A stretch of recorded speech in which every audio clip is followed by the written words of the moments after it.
His name is Pete Buttigieg. Buttigieg is the Democratic mayor of South Bend, Industry.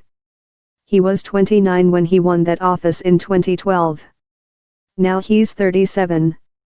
That is less than half the age of the two Democratic frontrunners, Joe Biden, 76, and Bernie Sanders, 77. Buttigieg has a long way to go before displacing President Trump in the Oval Office. He currently lingers at 2.9% in the polls, good for 7th place among Democratic primary candidates. Roughly 2/3 of Democrats surveyed by Morning Consult have no opinion of him. Half haven't even heard of him. Meanwhile, those who have heard of Buttigieg probably know more about his platinum resume Harvard grad, Rhodes Scholar, Afghanistan vet, McKinsey consultant, openly gay Episcopalian than they do about his policies. As Slate recently put it, last month, Mayor Pete was having a moment. This month, it looks like he has an actual chance. Ireland's Dausiak Leo Varadkar is the openly gay son of an Indian immigrant who trained as a doctor before seizing the reins of his country's centre-right Fine Gael party and a key role in the UK's endless Brexit drama. He was 38 when he took office. French President Emmanuel Macron is a former investment banker who in 2017 broke with his Socialist Party roots, launched his own movement, En Marche, and gained control of both Élysée Palace and Parliament. He was 39 when he took office. An Austrian Chancellor Sebastian Kurz is a Wunderkind Paul who rode to power by adopting restrictive immigration policies and allying with his country's right-wing populist Freedom Party, which was founded by former Nazis. He was 31 when he took office. Could the United States be the next country to join the under-40 club? And if so, what can Ardern, Varadkar, Macron and Kurz tell us about the future of American politics? A lot of countries have been electing 39-year-olds lately, Buttigieg noted in January when Newspulse News' Alexander Nassarian asked if he felt prepared for the presidency. Change has always come from young people. Changes we like, changes we don't like, the civil rights movement, the Iranian Revolution. It's always young people at the tip of the spear. I don't think it will be different this time. The mayor's response raises an intriguing question. What if the sudden rise of millennial world leaders, coupled with Buttigieg's own rise at roughly the same time, represents something more than mere coincidence?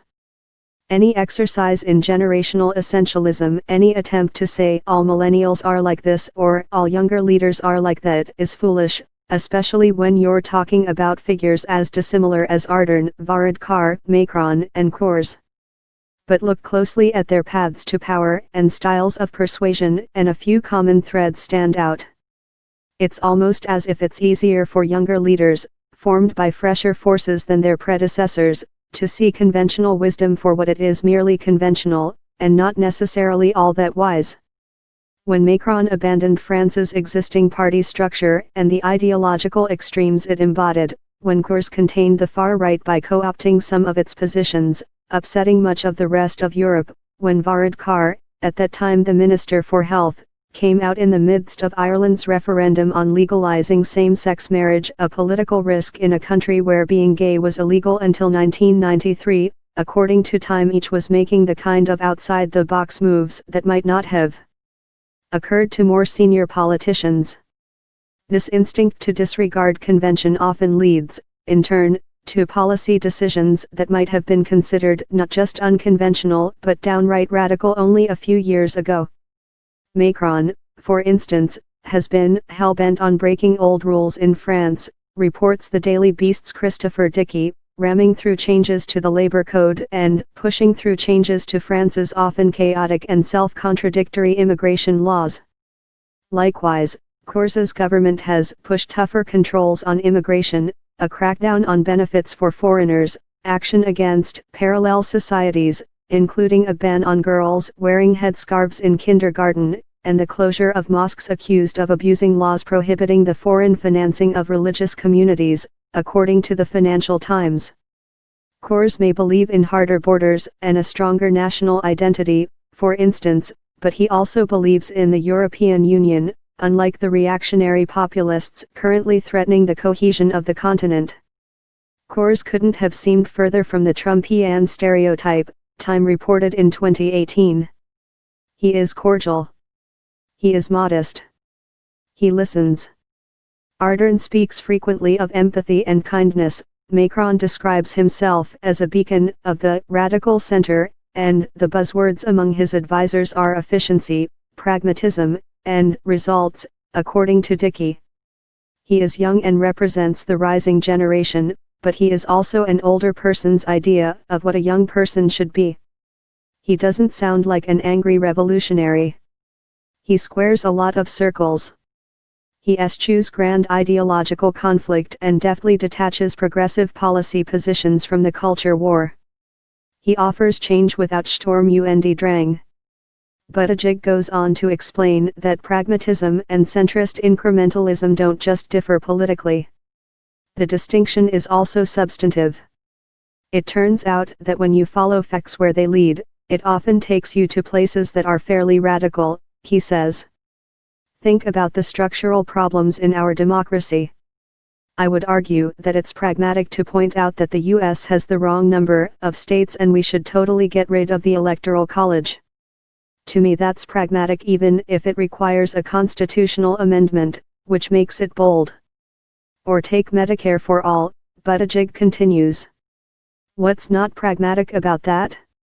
Maybe we can get there, maybe we can't. But it's nothing if not pragmatic to suggest that we should go with the model that seems to work for most of the industrialized world. You could argue that it's less pragmatic to propose that we continue with this Rube Goldberg machine we have now. So in that case the centrist solution is not the pragmatic solution.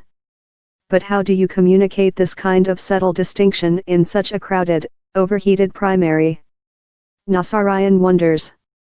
Like the idea of a Manhattan Project for energy. A Green New Deal? Sure. The point is we always explain this in terms of the research, like, the money that goes to researchers to do what they are doing. But what most people want to know is, how is that different for my life? So what if we said, over the next 10 years, Uncle Sam is going to mail you a solar panel. We're going to free you from paying an electric bill. That way it's less about how are we going to make America energy independent, which is kind of abstract, and more about how are we going to make you and your family energy independent. Both messages address the same goal.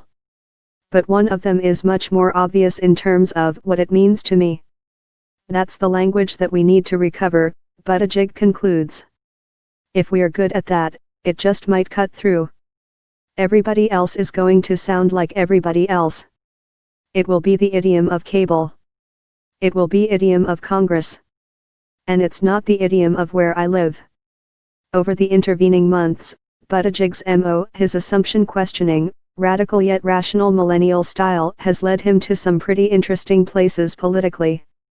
As a result, Buttigieg feels to a lot of Democrats like a different kind of candidate, neither a poll-tested milquetoast centrist nor a part of an entrenched party faction, but a competent executive whose vision directly addresses their Trump-era anxieties and partisan anger, Vox's Zach Beecham recently wrote.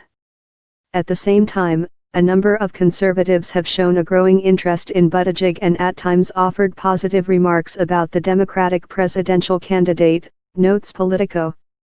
Even talk show host Rush Limbaugh said that he saw no radicalism in the personable candidate, whom he predicted would make mincemeat out of his Democratic debate opponents. This, of course, is much the same tightrope that Buttigieg's fellow 30-somethings overseas walk to get to their own country's highest offices, how to make a major break with the past feel mainstream. Whether Buttigieg can keep his balance in the coming months remains to be seen. He has a very long way to go. But the lesson from abroad is that if Buttigieg does somehow manage to follow in the footsteps of Ardern, Varadkar, Macron and Kors next November, he won't have won in spite of his age. He will have won because it. Alexander Nassarian contributed to this story.